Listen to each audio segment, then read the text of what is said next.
A leaky shower door is one of those problems that nag at you day in and day out. I'm Danny Lipford with Tips for Today's Homeowner. Stay tuned and we'll talk about possible causes and some quick solutions for them right after this.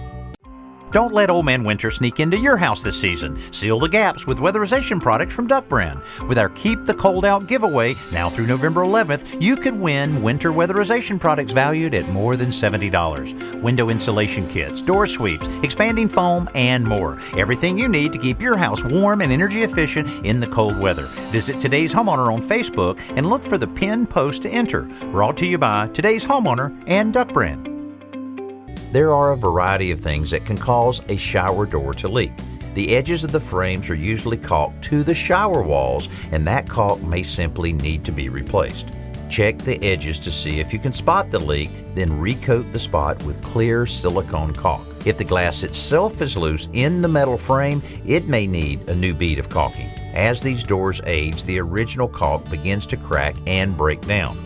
If the door won't close properly, it may be just a case of loose hinges, and a little adjustment can solve that problem. Sliding shower doors run on tracks with wheels, so if they don't slide correctly, be sure they're properly seated before spending any money on a repair call. I'm Danny Lipford with Tips for Today's Homeowner.